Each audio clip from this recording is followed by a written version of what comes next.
ఒకటే లక్ష్యం, మహిళా సాధికారిత అంటే ఏంటో ఈరోజు చూపించినటువంటి ప్రభుత్వం జగన్మోహన్ రెడ్డి గారి ప్రభుత్వం. ప్రతి మహిళ కూడా ఈ ప్రభుత్వాన్ని భుజాలపైన ఎత్తుకోవాల్సినటువంటి అవసరం ఉంది. ఆ ప్రచారాన్ని నేను తీసుకోవడానికి ఎన్నికల సమయంలో ఆ బాధ్యత తీసుకోవాల్సిన అవసరం నాకు ఉందనిపించింది. అందుకనే రాజీనామా చేశాను. నేను మాత్రమే కాదు, ఏ మహిళకైనా సరే ఈ రాష్ట్రంలో మహిళల గురించి ఆలోచించే వారు కానీ, మహిళలు బాగుండాలని కోరుకునేటటువంటి ఎవరైనా సరే ఈ ప్రభుత్వాన్ని బలపరచాల్సిందే, ఈ ప్రభుత్వానికి అండగా నిలవాల్సిందే. ఎందుకంటే మహిళా సాధికారిత అనేటటువంటి దానికి మేము కూడా చాలా సంవత్సరాలుగా మహిళా ఉద్యమాల్లో పనిచేసాం.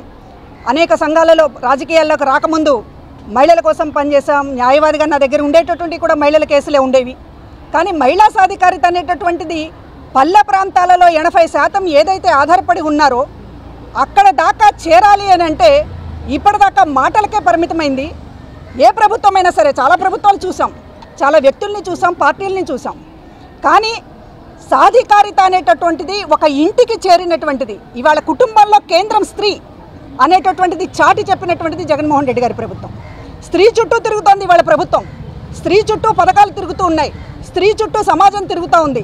మహిళ ఇవాళ అన్నిటికీ కేంద్రం అనేటటువంటిది చాటి చెప్తూ ఉన్నప్పుడు ఈ ప్రభుత్వాన్ని కాపాడుకోవాల్సినటువంటి బాధ్యత ప్రతి మహిళ పైన ఉంది అనేటటువంటిది ఈరోజు నేను మహిళా ఉద్యోగుల సమక్షంలో ఒక సందేశాన్ని ఇవ్వడానికే ఇక్కడికి వచ్చానని మీడియా వారికి తెలియజేసుకుంటున్నాను.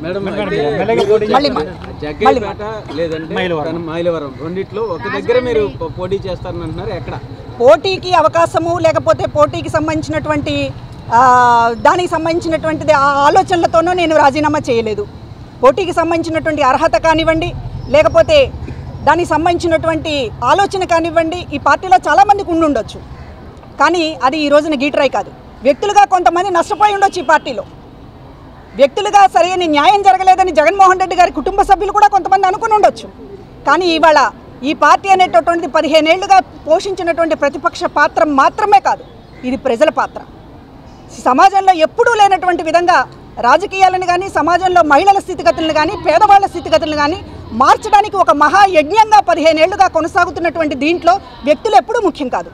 నాకు సీట్ వచ్చిందా రాలేదా అనేటటువంటిది ముఖ్యం కాదు. నా బాధ్యతని ఈ రోజున నిర్వర్తించాల్సినటువంటి అవసరం మహిళల కోసం ఉంది, సామాన్యుల కోసం ఉంది.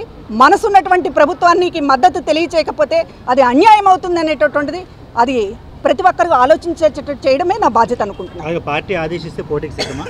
పోటీకి సిద్ధం, దేనికైనా సిద్ధమే. పార్టీ ఆదేశించినా ఆదేశించకపోయినా కొన్ని బాధ్యతలు నెరవేర్చడానికి సిద్ధంగా ఉన్నాం. అన్ని పరిస్థితులు కలిసి వస్తే జగన్మోహన్ రెడ్డి గారు తప్పనిసరిగా ఆలోచిస్తారు.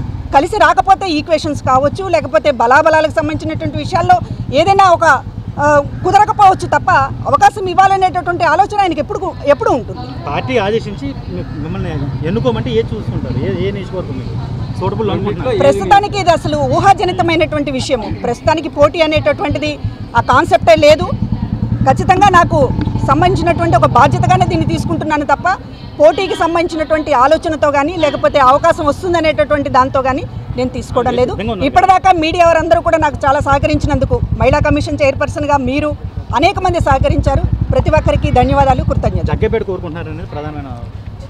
జగ్గైపేట నా ప్రాంతం కాబట్టి, నేను పుట్టి పెరిగిన ప్రాంతం కాబట్టి అనుకుంటారు. అంతకు మించి రాష్ట్రంలో మీరు నేను మీ వల్ల కావచ్చు, జగన్మోహన్ రెడ్డి గారి వల్ల కావచ్చు, రాష్ట్రంలో నేను తెలియని ఈ ప్రాంతం ఏది?